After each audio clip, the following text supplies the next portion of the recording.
YouTube short हो या Instagram reels, open करते ही एक नाम सुनने में आता है लबूबू डॉल। लबूबू यानी एक ऐसी डॉल जिसके लिए लोग हजारों डॉलर तक खर्च करने को तैयार हैं। इन्फ्लुएंसर हो या फिर मॉडल या एक्टर एक्ट्रेस ही क्यों ना हो, हर किसी के हाथ में ये डॉल नजर आ रही है। मगर सवाल ये उठता है कि शैतानी हंसी वाली ये गुड़िया आखिर इतनी वायरल क्यों हो रही है? आखिर सभी लोग इसे खरीदने के लिए इतनी क्रेजी क्यों हैं? यकीन मानिए, इसका सच जानकर आपके रोंगटे खड़े हो जाएंगे, क्योंकि ये सिर्फ एक खिलौना नहीं बल्कि हमारे दुश्मन देश चीन की एक ऐसी साजिश है जो आपको जाननी बेहद जरूरी है। तो चलिए डिटेल्स में जानते हैं क्या है कहानी इस गुड़िया की। लबूबू डॉल रातों रात सेंसेशन बन गई।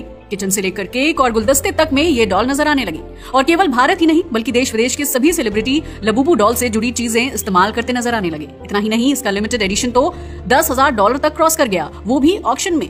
बस फिर क्या था, इसके बारे में और भी बातें होने लगी, मगर सबसे ज्यादा हैरानी की बात तो ये है कि कुछ लोग इसे पिशाच तो कुछ इसे मासूम गुड़िया कह रहे हैं। ये गुड़िया कितनी बड़ी सेंसेशन है, इसका अंदाजा आप इस बात से लगा सकते हैं कि इसे बनाने वाली कंपनी पॉप मार्ट आज दुनिया की सबसे तेजी से बढ़ती खिलौना कंपनी बन गई है। और आप जानकर हैरान रह जाएंगे कि एक सिंगल लबूबू डॉल का ऑक्शन प्राइस $1,50,000 तक पहुंच चुका है। अब ये गुड़िया चीन से निकलकर पूरी दुनिया में फैल चुकी है। इसे लेकर लोगों में इतना पागलपन है कि वो ब्लाइंड बॉक्स खरीद रहे हैं। यही नहीं, इनफैक्ट जब उन्हें अपना पसंदीदा रंग या कैरेक्टर नहीं मिलता तो वो शॉप की पूरी सेल्फ तक खाली कर देते हैं। पता नहीं ये क्या पागलपन है और क्यों, उन्हें बस वही एक कैरेक्टर चाहिए होता है। और इतना ही नहीं, इस बात को जानकर तो आपको हंसी भी आएगी और हैरानी भी होगी, क्योंकि ये बात है ही ऐसी। असल में जिस इंसान ने पूंजीवाद के विरोध में अपनी पूरी जिंदगी निकाल दी, उसकी कब्र पर भी ये पूंजीवाद का प्रतीक लबूबू डॉल नजर आई है। जी हाँ, हम बात कर रहे हैं कार्ल मार्क्स की, जिन्होंने हमेशा ही पूंजीवाद का विरोध किया, जो गरीबों की बात करते थे और जिनकी विचारधारा से मार्क्सवाद जन्मा। उन्होंने कहा था कि हमें अमीर और गरीब के बीच की खाई को पाटना होगा, नहीं तो अमीर और गरीब होता चला जाएगा। मगर अब कार्ल मार्क्स की कब्र पर भी ये लबूबू डॉल रखी नजर आई है। जैसे ही ये पिक्चर वायरल हुई, सोशल मीडिया पर बहस छिड़ गई। हालांकि ये फनी बात है, लेकिन ये भी जताती है कि कैपिटलिज्म यानी पूंजीवाद किस हद तक साम्यवाद यानी कम्युनिज्म के प्रतीकों तक पहुंच चुका है। वैसे ये घटना लंदन की है, जहां कार्ल मार्क्स की कब्र पर यह डॉल नजर आई थी। कई लोगों ने इसे डिसरिस्पेक्टफुल भी माना है। खैर, ये तो एक अलग कहानी हो गई। अब हम वापस लौटते हैं अपनी लबूबू डॉल की तरफ। जब आप इसे पहली बार देखेंगे तो ये दिखने में बहुत ही बदसूरत और भूतिया सी गुड़िया लगेगी, जिसकी आंखें कुछ ज्यादा ही बड़ी और दांत बाहर निकले हुए हैं। लेकिन ये एक ऐसी डॉल है जिसका चेहरा तो डरावना लगता है, मगर जब आप इसकी ओवरऑल बॉडी और पोस्चर देखेंगे तो ये कुछ प्यारी सी भी लगने लगती है। लोगों का कहना है कि ये डॉल एक मैसेज देती है कि हमें अपने उसी रूप में स्वीकार किया जाना चाहिए जैसे हम हैं। इसी वजह से ये लोगों की आइडेंटिटी बनती जा रही है। दरअसल लोग अक्सर चेहरा देखकर ही प्यार और दोस्ती करते हैं, मगर असल में किसी की सुंदरता उसके रूप, कॉन्फिडेंस और पर्सनैलिटी से आती है। इसलिए लोग इस डॉल के अंदर खूबसूरती तलाशने लगे हैं। इस डॉल के कई सारे रूप हैं और बड़े बड़े इन्फ्लुएंसर इसे अपने हाथ में लिए नजर आ रहे हैं। अब सवाल उठता है कि आखिर लबूबू डॉल का ट्रेंड शुरू कैसे हुआ? हाल ही में ये जो ट्रेंड हर जगह नजर आ रहा है, जिसमें सेलिब्रिटीज का बहुत बड़ा रोल है। असल में इसकी शुरुआत हुई थी 2024 में, जब साउथ कोरिया की के पॉप स्टार ने इस डॉल के साथ पहली तस्वीर पोस्ट की थी। इसके बाद रिहाना और दुआ लिपा जैसे ग्लोबल सिंगर्स ने भी इस ट्रेंड को आगे बढ़ाया। फिर कंपनीज ने इसमें मार्केटिंग अपॉर्चुनिटी देखी और इसे एक ब्लाइंड बॉक्स चैलेंज के तौर पर प्रमोट करना स्टार्ट कर दिया। अब अगर ब्लाइंड बॉक्स की बात करें तो इसका मतलब है कि एक बॉक्स में कौन सी डॉल है ये आपको पता नहीं चलेगा, लेकिन अगर आपको अपनी फेवरेट डॉल ही चाहिए तो एक साथ कई सारे बॉक्स खरीदने होंगे। एग्जाम्पल के लिए, अगर आपको रेड लबूबू चाहिए तो आपके सामने 6 सील्ड बॉक्स होंगे। आपको वो सभी 6 बॉक्स खरीदने होंगे, क्योंकि नहीं पता कि कौन से बॉक्स में रेड वाली डॉल है। पहले बॉक्स में नहीं मिली तो दूसरा खोलेंगे, फिर तीसरा। इस तरह आप सारे बॉक्स खोलते जाएंगे और कंपनी की सारी डॉल्स एक साथ बिक जाती हैं। कंपनी ने यही स्मार्ट मार्केटिंग स्ट्रेटजी अपनाई है, जिसकी वजह से दुकान पर पूरा का पूरा माल पूरा साफ होता जा रहा है। अब सवाल ये उठता है कि लबूबू डॉल आखिर है क्या और किसने इसे सबसे पहले बनाया था? लबूबू डॉल की शुरुआत 2021 में हुई थी, जब इसे सबसे पहले एक चीनी आर्टिस्ट कियान किन जू ने डिजाइन किया था। इसके बाद इस डॉल का नाम लबूबू रखा गया और ये द मॉन्स्टर्स सीरीज का हिस्सा थी, जिसे मशहूर डिजाइनर कसिंग लंग ने पॉपुलर किया। इसकी यूनिक डिजाइन, बड़ी आंखें और मासूम शरारती चेहरा देखकर ये डॉल एशिया और खासकर भारत में सोशल मीडिया पर वायरल हो गई। टिकटॉक और इंस्टाग्राम पर इसके रिएक्शन वीडियो बनने लगे। ये डॉल असल में एक कलेक्टिबल टॉय है जो सीमित संख्या में बनती है, इसलिए लोग इसे खास समझते हैं और इसे खरीदना चाहते हैं। मगर सवाल ये है कि क्या ये डॉल मासूम खिलौना है या चीन की सोची समझी चाल? वो भी बताएंगे, मगर सबसे पहले बात करते हैं उस डॉल की जो करोड़ों रुपए में बिकी है।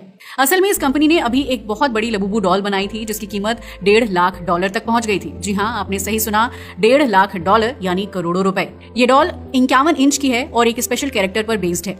कंपनी का मुनाफा 350% तक बढ़ चुका है, जबकि आप ये जानकर हैरान रह जाएंगे कि ये वही कंपनी है जो कभी लगभग डूब चुकी थी। आज उसका स्टॉक लबूबू के कारण आसमान तक पहुंच गया है।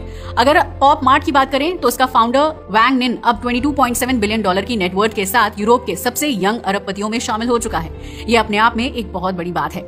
मगर ये तो हुई लबूबू की बिजनेस स्टोरी। अब एक और बात है जिसने इस डॉल को सुर्खियों में ला दिया है। लोगों को लगने लगा है कि ये चीन की एक सोची समझी स्ट्रैटेजी है। भारत ही नहीं, अमेरिका तक में चर्चा हो रही है कि लबूबू चीन की साजिश है। पर आखिर लबूबू डॉल की कहानी क्या है और ये कैसे इतनी फेमस हो गई? दरअसल आप भी जानते हो कि किसी के जहन में सॉफ्टली आना आसान होता है, इसलिए तो कई देश सॉफ्ट डिप्लोमेसी अपनाते हैं। सॉफ्ट पावर यानी ऐसे तरीकों से किसी देश की संस्कृति को प्रचारित करना, जैसे खान पान, फेस्टिवल, आर्ट, डांस, फिल्में और फैशन। इसका सबसे बड़ा उदाहरण है क्रिसमस पर गाया जाने वाला जिंगल बेल्स। जबकि ये ईसाइयों का एक त्योहार है और सांता क्लॉज एक धार्मिक कैरेक्टर, फिर भी दुनिया भर में इसे एक नॉन रिलीजियस फेस्टिवल की तरह सेलिब्रेट किया जाता है। यानी इसका धार्मिक संबंध खत्म कर दिया गया है और इसे सांस्कृतिक सॉफ्ट डिप्लोमेसी के रूप में दुनिया भर में फैला दिया गया है।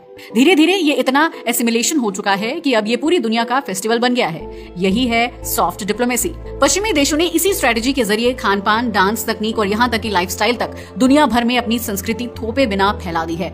पिज्जा हो, कोल्ड ड्रिंक हो या हॉलीवुड मूवीज, हर जगह वेस्टर्न कल्चर का इफेक्ट है। यानी आपको कुछ थोपना नहीं पड़ता, संस्कृति के जरिए लोगों का मन जीत लिया जाता है। अब सोचिए सॉफ्ट पावर डिप्लोमेसी कितनी ज्यादा खतरनाक है। इसका अंदाजा इस बात से लगाया जा सकता है कि आज भारत, अमेरिका और यूरोप जाना चाहता है, लेकिन चीन नहीं। क्यों? क्योंकि चीन को हम दुश्मन मानते हैं। मगर हम ये भूल जाते हैं कि ब्रिटेन भी तो 200 साल तक हम पर राज कर चुका है और अमेरिका भी हमें आए दिन नीचा दिखाने की कोशिश करता है। इसके बावजूद उनकी लाइफस्टाइल, खान पान और संस्कृति ने हमें इतना प्रभावित किया है कि हमें उनकी दुश्मनी से ज्यादा उनकी संस्कृति से लगाव हो गया है। हम उन्हीं की फिल्मों से, उन्हीं के म्यूजिक से, उन्हीं के फैशन से इतने जुड़ गए हैं कि दुश्मनी भी पीछे छूट गई है। मगर आज तक वेस्टर्न कंट्रीज ये करती थी, अब चीन ने भी ये पहचान लिया है। चीन अब मैंडरिन भाषा सिखाने के लिए फंड करता है। आप जानकर हैरान रह जाएंगे कि आज बड़े बड़े रेस्टोरेंट में आपको चीनी भाषा में मेन्यू लिखा हुआ मिल जाएगा। इससे एक सॉफ्ट फीलिंग बनती है कि चीन अपना लगने लगा है। चीन धीरे धीरे कल्चरली एंट्री ले रहा है और इस एंट्री का ताजा प्रयास है लबूबू डॉल। जिस तरह बार्बी डॉल अमेरिका का सॉफ्ट पावर प्रयास थी, उसी तरह लबूबू डॉल चीन का कल्चरल एंडिवर है। इसीलिए अब एक कॉन्स्पिरेसी थ्योरी चल रही है और वो है लबूबू को शैतान से जोड़ने की कोशिश। दरअसल लबूबू को एक पुराने मिथ से जोड़कर देखा जा रहा है जिसे पराजूस कहा जाता था। कहा गया कि ये पुराने जमाने का एक शैतान था जो मेसोपोटामिया के दौर में माना जाता था। अब इस मिथिकल कैरेक्टर को लबूबू से कंपेयर किया जा रहा है। कुछ लोग कहने लगे हैं कि जब लोगों ने इस डॉल को अपने घरों में रखना शुरू किया तो अजीब घटनाएं होने लगी, बच्चे बीमार पड़ने लगे, डर लगने लगा और नेगेटिविटी फैलने लगी। कुछ जगहों पर लोगों ने लबूबू डॉल को जलाना तक शुरू कर दिया। ये सारी सेंटिमेंट्स अमेरिका की तरफ से आए हैं क्योंकि अमेरिका नहीं चाहता कि चीन किसी देश में सॉफ्टली घुस जाए। तो ये थी लबूबू डॉल की कहानी जो एक प्यारे से खिलौने के रूप में शुरू हुई, मगर अब पॉप कल्चर, मार्केटिंग और विचारधारा की बहस का केंद्र बन चुकी है। कुल मिलाकर देखा जाए लबूबू डॉल अभी भी पूरी दुनिया में छाई हुई है। अब सवाल आपसे, क्या लबूबू एक मासूम कैरेक्टर है या चीन की एक सोची समझी साजिश? अपनी राय हमें कमेंट करके जरूर बताइएगा। आज के लिए बस इतना ही। वीडियो अच्छा लगा हो तो इसे लाइक कीजिए और हमारे चैनल को भी सब्सक्राइब करें। जय हिंद दोस्तों।